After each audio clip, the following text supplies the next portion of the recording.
them to be the ones to receive that ban, seeing as how their first pick, and it is a first pick priority champion with these two teams. And the Zed, we discussed it earlier, get rid of the Zed, force Bjergsen into a team fighting champion, and now you force CJ into the best situation that they can in that 5v5 team fight. Monty, no jungle focus yet, leaning a little bit more towards these mids.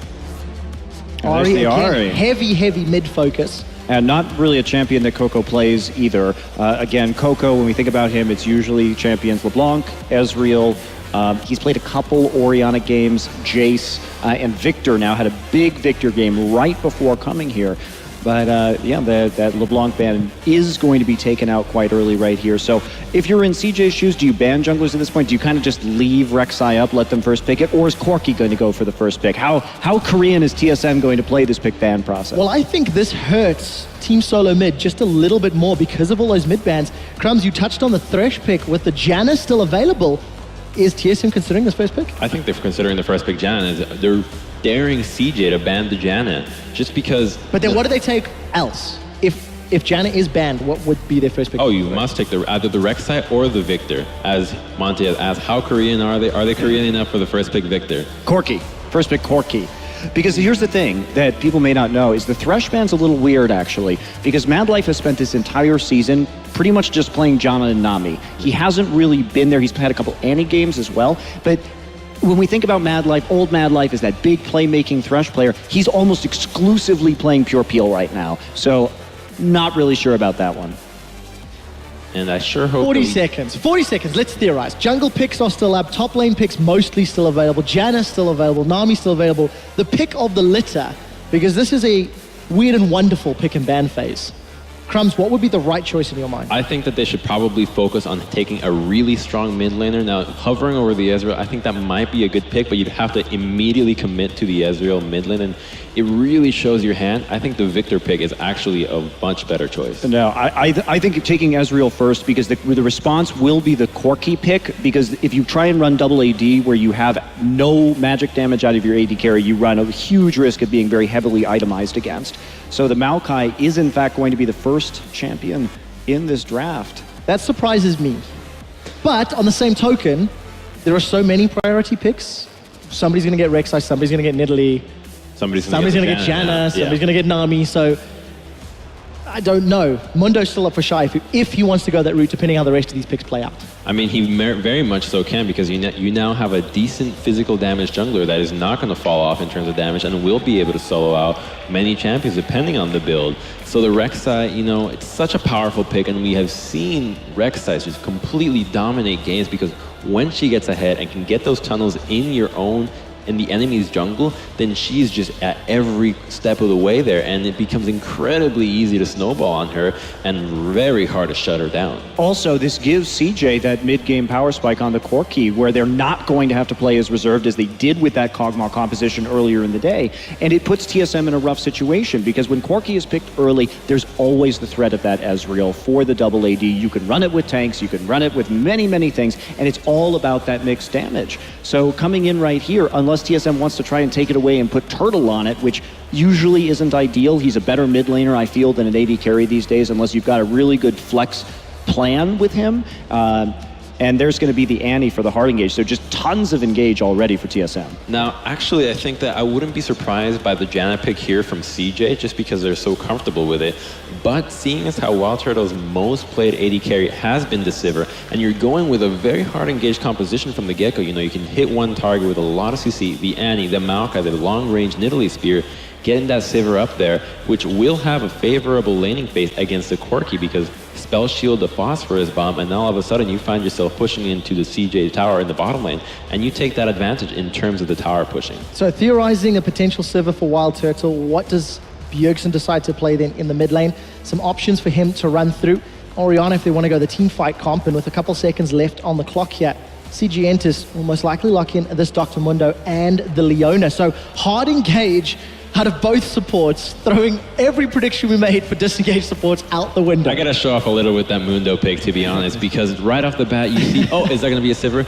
But it's gonna be 3 heavy magic champions from TSM, and now the Mundo is going to get unkillable in the late game. You have a ticking time bomb where you're not going to kill the Mundo. You just don't have the damage for it. And by forcing the Sivir pick, all of a sudden you no longer have a hyper carry to be able to dish out enough damage to kill the Mundo. So I really would have rather seen the Mundo ban than the Thresh ban here. And also, Sivir is such a short-range AD carry. This is very good for space. You're either going to have to use On the Hunt defensively, or you're going to maybe just get run over by this Mundo. I also like the Leona pick. Mundo kind of weak at primary engage. That's why you have the Leona in there. Plus, you get the Corki Leona lane, which is extremely strong. And I wonder a little bit if this is there is that rivalry between Madlife and Lustboy coming into the play. We may see a pretty bloody bottom lane. I sincerely hope so, especially with the champions locked in. We talked about how Korean is TSM feeling. They have locked in that Victor with Sivir to round out the team comp. Crumbs, you touched on how it's a very heavy engage. There's a lot of mobility. There's a lot of options for TSM. I think the Ezreal pick is the better pick here, just because itemizing that heavily into AP would be dangerous, and also he has that mobility to deal with any kind of ganks that hit him early, and it's one of Coco's best champions, so I'd be a bit surprised by the Xerath. I mean, I think that the problem with the Ezreal, though, is that you find yourself in a low wave clear situation. True. And you know that your Mundo is already the key to winning this game. Your Mundo gets tanky enough to be able to walk by everything, get enough wave clear, survive any grouping from TSM, and just wait for Mundo to be unkillable. And then all of a sudden you find yourself, your Mundo's 1v5ing while you got your backline of the Xerath, of the Corki poking in. Anybody that gets caught out with a Leona Solar Flare is going to get popped instantly. So a lot of mixed timings on the CJE Entus team composition. Leona, Corki, Xerath going to do very well in the early to mid game. Mundo, of course, going to buy you some time in the late game. Team Solomid playing slightly more TSM-esque team composition, and we'll see whether or not their grouping will be effective enough to run down CJE Entus. A very interesting composition. I'm excited to see this game.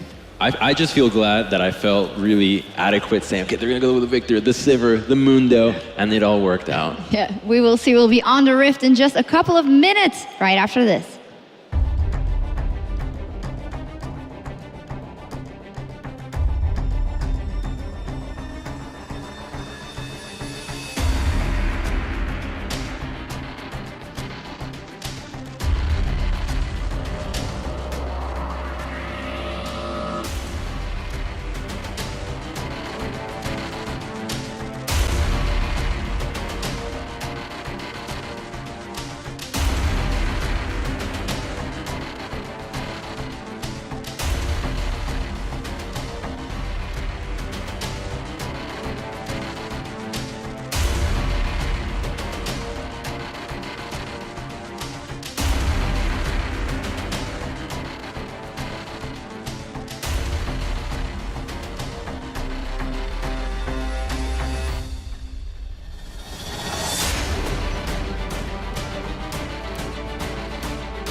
Welcome back, everyone, to the Intel Extreme Masters World Championship. My name is Joe Miller. Joining me for our final two games of the day is, of course, Doa and Deficio. So, coming into this one, a big game, TSM versus CJE Entus. Deficio, first of all, what do you make to these comps? I really like the Leona pick coming in here for Madlife. I think CJE were expecting the Victor to come in, and obviously Hard CC shut him down really effectively. And also Nidalee, a champion who can't really sit there and poke if you get suddenly engaged on by Leona. So I like that pickup. However, it does mean there's not enough peel for your Corki Xerath in that backline, and Prey and Coco really got to position well. Otherwise, they're going to get overrun by TSM. Oh yeah, so true, man. I mean, TSM, has a potential to get in there and do a lot of damage, but CJ has the ability to sort of lock them down, get the damage that they can do with Coco and Space as well, and I'm just excited about this match, man. CJ Entus versus TSM. What a grudge match for Lustboy as well to play against his former team. Very cool stuff. And of course, Loco Doko, the coach for TSM, against his former team as well. So a lot of history in this matchup that we're about to see. And the winner moves on to tomorrow. And I really want to see the jungle matchup here, because we have seen Rek'Sai almost be the MVP of this tournament so far here. Yeah. Nearly every single Rek'Sai game has been absolutely fantastic. Even though he might not have won the game, the early game has been in favor of the Rek'Sai itself. And now if you look at the top lane matchup, not that I'm expecting too many ganks up there, Mundo will outscale the Maokai in terms of one-on-oneing him. But in terms of a team fight, well, that's what both of them are going to become, these massive tanks. One is going to shut down, obviously, some of the damage coming in, and Mundo is just going to be this frontline guy who's going to be impossible for a Sivir and a Victor to kill. So it's going to be very exciting to see if we're going to get any ganks from Nidalee or Rek'Sai to really try and snowball one of your two tanks. Well, Shai's Mundo is really something else, too. I mean, he plays a Dr. Mundo that's kind of in a league of its own. I mean, this is a guy that in Korea this season has gotten multiple triple kills early on in the game with this champion. You do not want to fight Shai's Mundo near Dragon, so I think TSM is going to need to be really, really careful once that Mundo starts to leave the top lane. Yeah, and of course, only just going to get beefier and beefier and more annoying to get by as things go on. First few skill shots coming out here. Coco and Bjergsen landing one apiece, just showing that they mean business in this mid lane. And there is Shai helping out Ambition with the start to the Krugs up top. And not really a surprise with the lane swap here. Sivir has been one of the counter picks to Corki in the laning phase. Leona is great into an Annie, but she wants a few levels before she can really start all laning on to Lost Boys. So no real surprise in terms of the lane swap. And for now, the top laners are running around with their junglers. Nobody's sitting in the lane yet. CJ, they want to stop this blue buff. Yeah, Madlife coming down. Here comes Ambition and Shai as well. Can they possibly do it? Blue getting low. Madlife getting in there with the autos, with those Sunlight procs. Blue buff does get taken by Santorin, but Dyrus on the run as well. CJ looks like they'll have to let them go. Flash is used by both top and junglers for TSM. So even though CJ didn't get the blue buff, that's definitely a win. Yeah, two summoners blown here.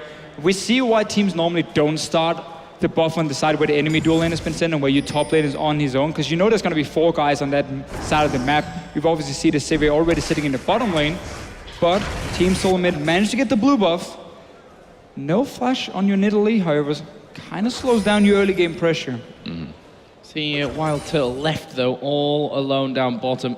And I say all alone, Lustboy's actually in the brush just to the top side of him there. Seeing if he can catch anyone coming down this bottom side through river. I don't think Madlife's a person that will necessarily fall for that, although I've said things that have been proved totally incorrect just seconds after already today. I think right now Team Solomid should go into the blue buff of CJ Entus here, because they saw there was no buffs on Ambition when he came down to stop the blue buff itself. And you have your bottom lane here on this side of the map, so you're going to be quickly 4 guys collapsing onto a jungler if they want to move in. It seems they are just going to play it safe, most likely because they used the flashes here early on. But a double buff Nidalee is going to stop a Rek'Sai any time of the day of getting that blue buff here, and they should deny it from Ambition now.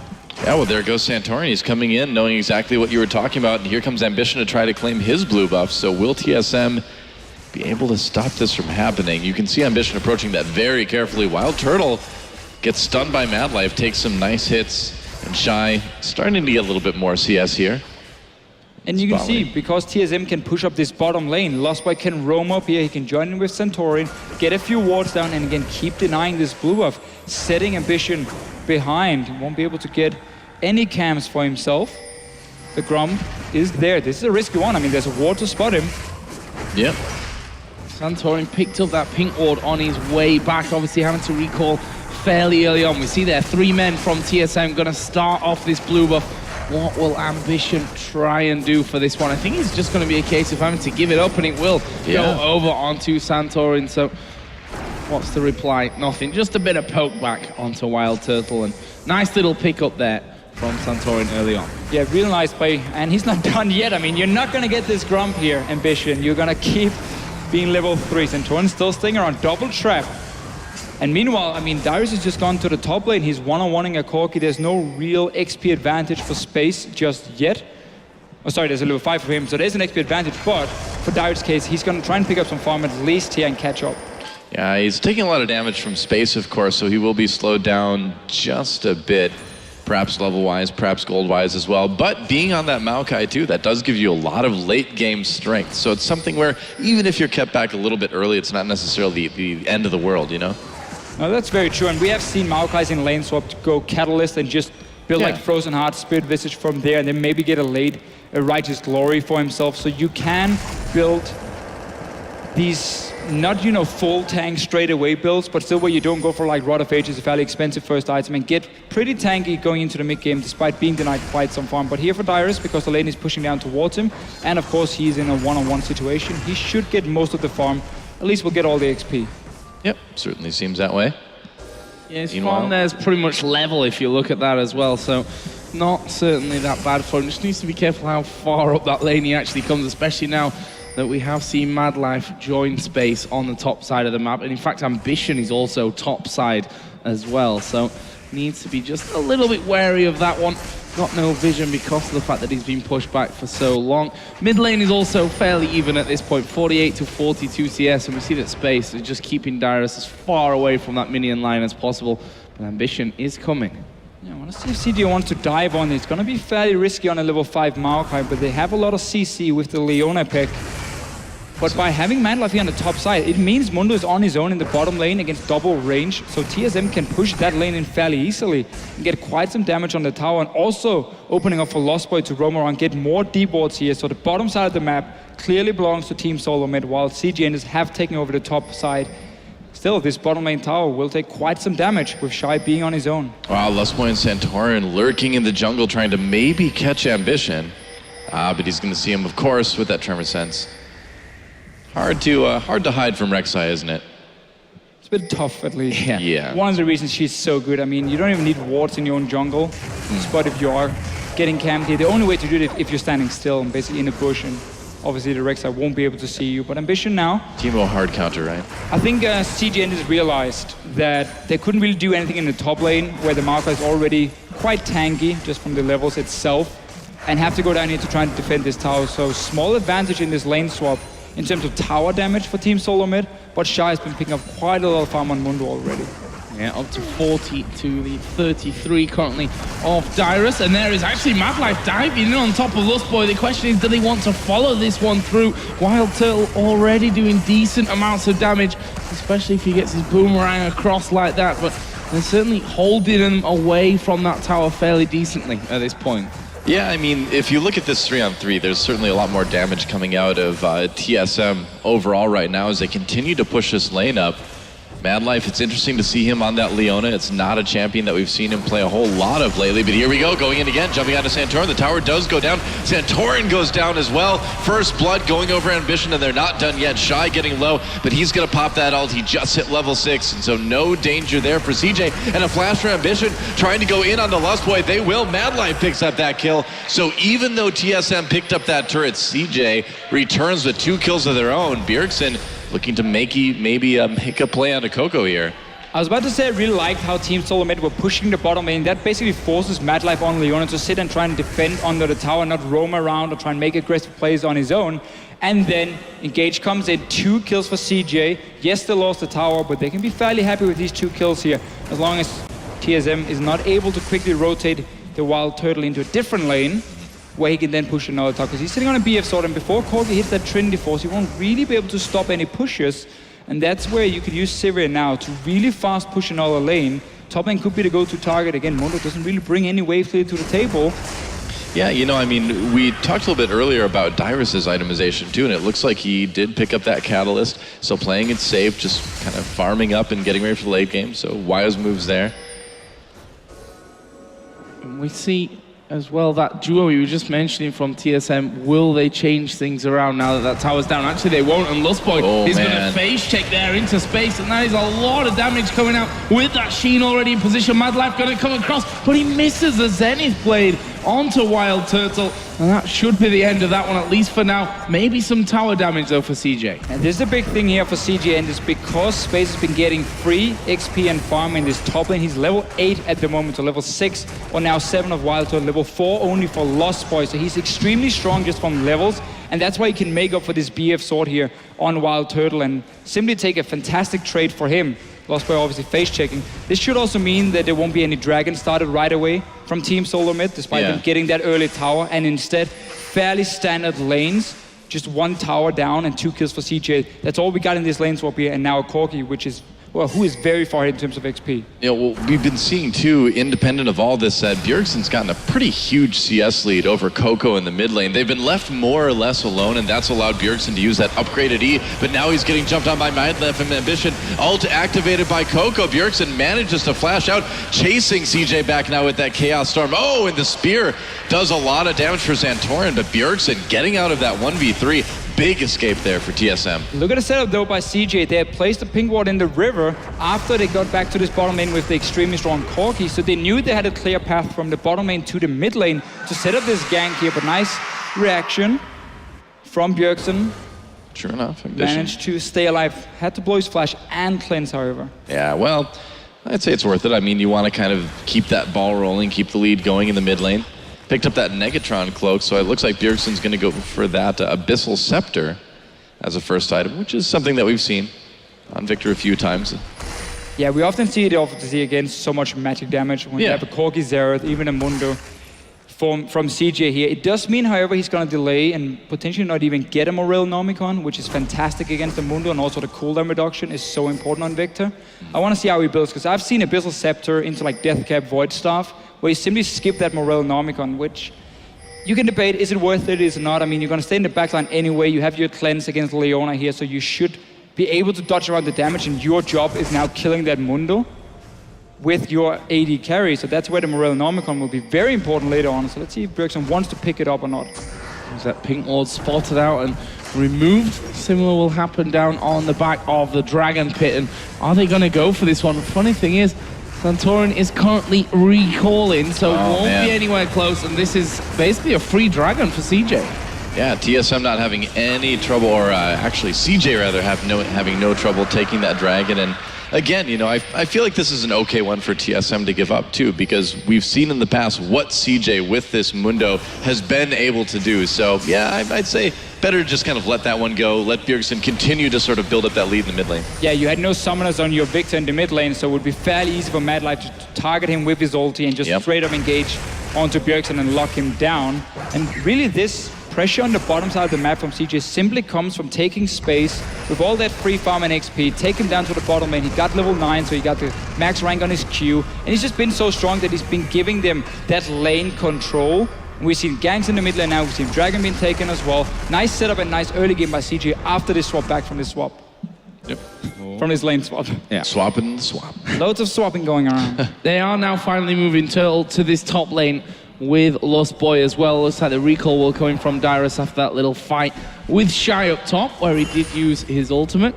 Lost Boy's actually stood right on top of a ward there, so it's not like they're going to be catching Shy unaware at any stage of that. I mean, it looks like CJ might try and push this bottom lane out, get rid of that turret final.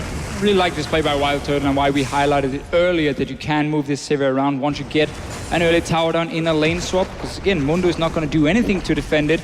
And now mid lane is going to be your next target. Xerath sadly is offering so much wave clear. You got to find a way to push him off the tower first if you want to quickly go in and push it down. But Bjergsen, I mean, he's happy farming still.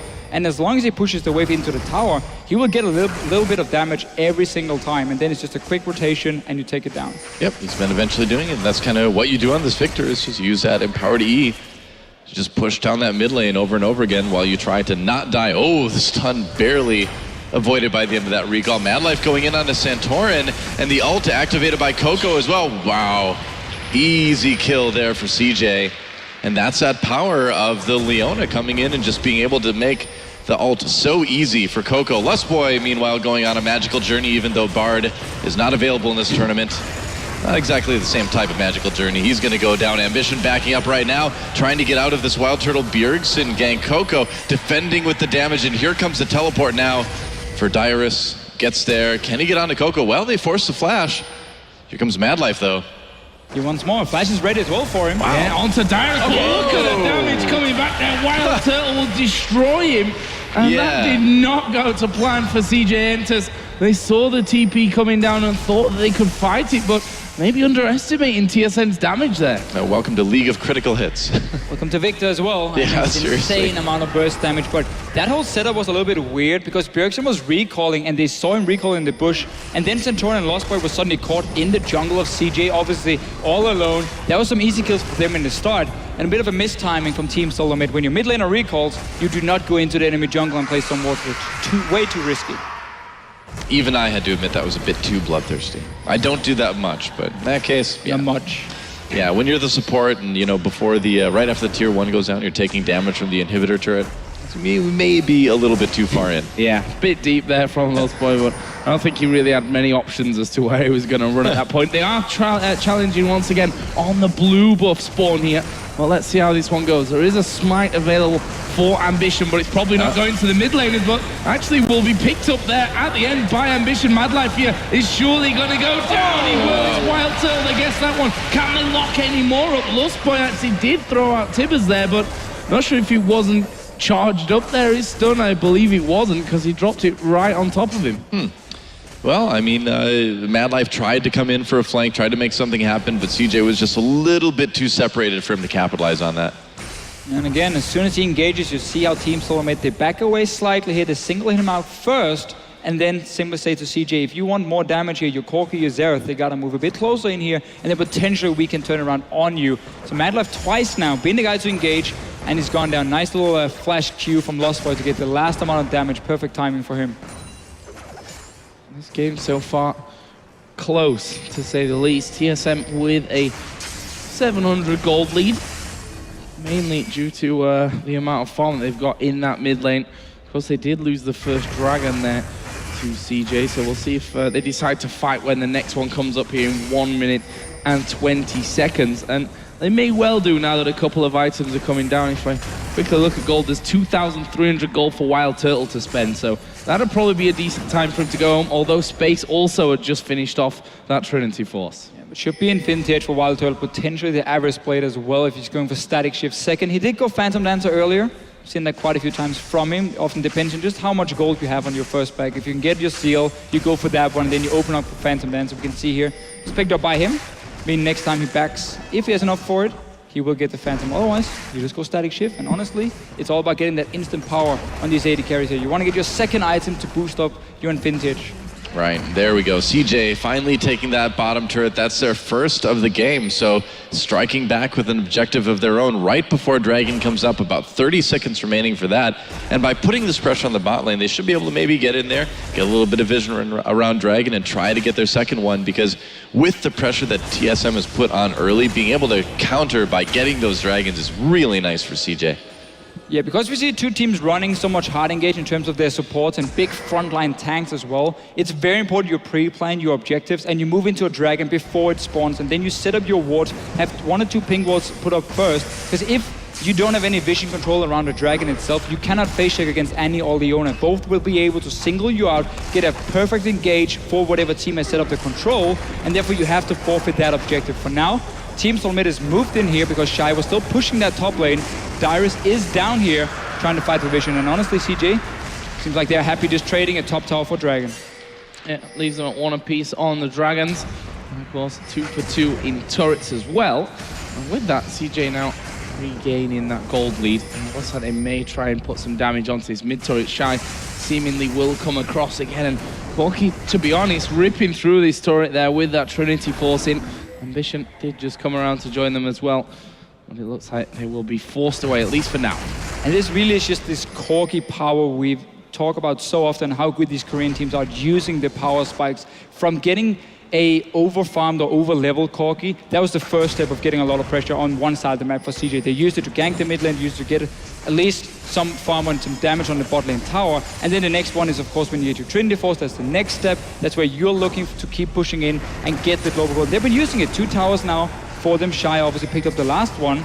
And still, Kogi will be stronger. Mad Life, though. Wow, and there's a Chaos Storm. 3 times now. Yep, Mad Life not having the best game here, trying to make engages that don't work, just getting caught out multiple times. And, you know, Mad Life he's been better lately, but overall in Season 5, he's been very hit and miss, and they may lose a mid-turret for this. Yeah, it was in actually a really tricky position there because he was like, do I wait for the gravity field or do I try and go through it? I think he actually thought he timed it right and went in just as he got stunned, so a little bit unlucky there as well, but nice bit of punishment, to be fair, from TSM. And there is Space just finding a little bit one far man, up. but he's got Dyrus chasing him in as well. Will Valkyrie, but there are 3 men chasing him down, and I don't see Space escaping that one. It is Wild Turtle that picks him up. He has got all 4 kills on TSM's side of things. Question is that a problem for them? Can Wild Turtle carry them through this? I mean, it's tough to say. We've seen Wild Turtle in the past have some great games, but we've also seen him basically being caught out in the start of team fights and simply just blown up, and then suddenly the 4 kills would do nothing for Team Solomid. So I think it's tough. Last game, Dora, you praised him a little bit, said his position was better compared to what we've seen before. If he can pull that off again, if he can dodge around the Zeref stun, the engage from Mad Life, then yes, it can be fantastic for Team Solomid because it's going to be all about killing the 2 frontline tanks here. Yeah. Mundo for CJE, obviously the Maokai for Team Solomid. So if you have a fed AD carry early on, that makes you that much stronger for the first few fights. Well, I think, you know, Corki is a lot easier to do that with than Sivir as well, too. So this is kind of the real test. And so far, you know, 4 kills, 0 deaths, not looking too bad. TSM able to get that lead in turrets as well. A very close game so far between these 2 teams. Yeah, interesting there that TSM once again were on time for that blue buff and once again actually stole it away there from CJ. So we'll see how that really affects Coco mainly. We'll see what he can come up with despite not having that blue buff available to him. That middle turret, let's not forget, is decently low on TSM's side of the map, but for now it doesn't look like there's too much pressure to get it down. Just to go back to your blue buff point here, I think it's super smart what Team Solomid is doing because you know Zeref Corki has a fantastic mid-game group where you have so much poke damage and siege potential, and by denying that blue buff, you basically make it hard for Kogo to stay and keep landing damage in these sieges here, and therefore CJ are gonna split up instead and go back to just basically trying to apply pressure in every single lane. We just saw before here after Mad Life died, Space, he stayed in the bottom lane and pushed, and that's why Team Solomid could just walk down from the mid lane and kill him. So both teams here have had times where one guy's recalling or dying, and the other ones don't really respect how many guys you can send down and kill them and punish them and just stay pushing. But we got this mid-game siege here. This tower is very, very low. It is indeed. Dyrus trying to defend with the ult, and they managed to clear the wave. Coco needing to be very careful there. They can jump on him so easily. Yeah, and he's got no real mana to work with in this scenario, which is going back onto that blue buff point, which Bjergsen, of course, will be happy to have, and he just couldn't quite get close enough to that. And without Coco doing a bit of spamming onto the backside to clear them out, it might be dangerous. Dyrus is going to come behind him, still not finished off the tower. There is Dyrus moving in, and Tibbers goes down. Yeah, Solar Flare used by Mad Life, but didn't accomplish a whole lot. Mad Life trying to get in for a stun, but again, he's on his own. Ambition already on the run, Shy as well. Coco just trying to flee for his life. Dyrus flashes ahead to get that twisted advance. Another kill onto Mad Life. And look at this, Coco flashing out of the Baron pit. Baron is activated. Is TSM actually just going to go for this? Coco with not a lot of mana to poke, and yeah, I think TSM better to pull away from that one and stay safe. I mean, yeah, with Space and Mad Life out of the way, the temptation is there, but better safe than sorry, especially with Dragon up in a minute. Yeah, really love the setup here, though, by Team Solomid. We had the push, the mid-game siege from CJ, teleport behind from Dyrus. We keep talking about the Zeref, how he's out of mana, he's barely going to offer anything. And also Space, he got caught out here, stuns onto him, nice CC and nice target selection from Team Solomid, giving him a very nice goal lead of 1,000. Were you trying to work that out there? I was trying to look and say, okay, 1,000 here, and then we got the comms and how's it looking. Well, Math is difficult, man. When you're against a Corki, if you're ahead in the mid game, you're doing pretty good. Yeah, very true. I mean, we saw Space kind of hit that power spike, and they were able to get some turrets, but not a ton. And TSM just, it's really impressive how they're kind of being able to answer back everything. But to me, you know, one of the big stories this game so far is that Mad Life just seems to be really, really off his game here on this Leona. We've said it before, it's a bit of a different pick than we've seen him on in recent history, and it's not working out very well. Ambition, a little bit bogged down by TSM here in the river, manages to tunnel his way out. There's a teleport coming in for Shy. They really don't want TSM to get this dragon. Very defensive teleport though behind from him just to join the fight. Yeah. Nobody really going too out on the dragon yet. Nobody started and they're both kind of standing. I mean, Team Solomid have the mid lane now. They can push up the wave. You see Bjergsen do it already. Try and force CJE to move away from this dragon back up to defend. And we see they're just going to take the trade. You get the dragon, we take that mid tower instead. Yep. Well, Dyrus is still hanging around. There's a sapling jumping in, but it's going to be a little bit too slow for them. There's the inner turret going down. What will TSM do? They've got a beastie Mundo coming around the side, but Shy is pretty much the rest of his team on the other side of it. Now they are going to go for Shy. Can they finish him off here and get through the rest of the team? Madlife also going to be caught up. He will surely fall as Santorin jumps in. Ambition, the next target, he goes down as well. Surely here. There we go. Finished off by Wild Turtle. Space will manage to escape off the side, but in the end it's a 3-for-1. TSM losing the support, taking that inner turret in trade for the dragon. Yeah, again, it's just a great setup here. They're making all the right decisions. You see how they say, okay, we don't want to fight here around this dragon where you can sit and poke us with the Cork, with the Xerath. No, we just pushed the mid lane. We had the advantage. We were staying near it. And then suddenly you just engage when Coco wasn't near. Yep. And at the same time, no poke has been landed from CJE with their comp before the fight starts. And of course, TSM can then just jump onto them. Nice setup again. And Baron? Very good decisive fight. It does lead into this Baron. Coco can poke a little bit, but again, low on mana. Yet again, Baron getting low, and they do get it fairly easily. So TSM with the turret, with the team fight, with the Baron, suddenly jumping out to a 4,000 gold lead and really kind of taking a big edge now in this game. Just a great strategy, great shot calling. Yeah. Every time. Let's see it again. So again, no poke has been landed by CJE here. You see Coco, he's just here with his ulti. That's it. The rest is just a 5 versus 4. Team Solomid chasing up, get 1 kill, get 2 kills. And again, you're healthy enough. You got the ulti from Bjergsen down. Such a good setup of saying we're not going to allow you to poke us and we're not going to sit around an objective where we know, okay, who's going to start it? Okay, you got now 5-10 seconds to land, let's say, the rockets and the Q from a Xerath. No, it's not going to happen. We just take a mid tower and we hard engage on you. Yeah, it was a really good Tibbers by Lustboy in that fight as well. And again, you know, we saw Madlife Solar Flare. Oops. Oh, Bjergsen. Oh, Bjergsen. But we also saw Madlife Solar Flare just being a little bit off. Yeah, I mean, he locked the 3 up at the back there, but obviously they were doing damage on the front side anyway. Couldn't save Shy, couldn't save the rest of them. One thing to note, Coco did finally get a blue buff here in this game, so that should be helping them with the TSM pushes and clearing out those waves a little bit quicker. But let's not forget, inner turret on the top lane, inner turret in the bottom lane is all that remains outside of that CJE Entus base, and it looks like the bottom lane might be the target for TSM. Some very key items just been completed for them. We have, of course, the Void Staff for Bjergsen. Almost a Last Whisper completed for Wild Turtle as well. And suddenly, I mean, this Corgi is not looking that scary. You have gotten past the point of the mid-game spike and onto Shy again. Yeah, Dyrus goes in after Shy gets very, very low. They get the turret, they get the kill on Maokai as well. And TSM not quite done yet, it looks like, or gets the kill onto Mundo, rather. And now with that Baron buff, this inhibitor turret's in a little bit of trouble. A lot of damage put onto that. And they're surely just going to keep pushing on this one. I mean, they'll wait for that next wave maybe, but with another 20 seconds on Shy, they've got time to finish off at least the inhibitor turret, maybe the inhibitor themselves. Xerath, of course, will play a role in trying to keep them away from it, but it's not going to be enough. And there it is, going down, and they're going to go for the fight. Space will be caught completely out of position. Ambition will get stunned up as well. That's 2 kills for TSM, and if they play this right, maybe they can finish. I think they might be able to.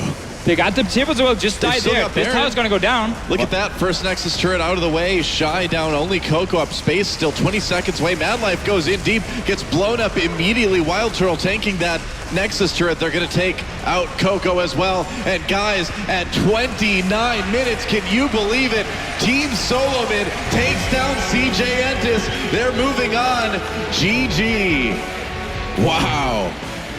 Absolutely fantastic stuff here. A lot of people were, of course, tipping for those semi-final matchups to be Korea versus second place on both sides of the bracket. That's not gonna happen here. I guess not, yeah. I mean, you saw Lustboy hugging Bjergsen after. That's gotta feel good to beat that former team. And man, you just can't say enough good things about that game for TSM. I mean, yeah, Madlife had a rough game or whatever too, but TSM just played every part of that so well. I agree 100%. I love the strategy. Deny the blue buff from Xerath in the mid game so you don't get that Siege with the Corki Zero from CJ, and then of course, because Wild Turtle got so many early kills, he got straight to Infinity Edge Phantom Dancer, and then you can really start taking the fights from the side of Team Solomid. And just great engages, great shot calling, decision making, everything was just working for them in this game, and that's why they win.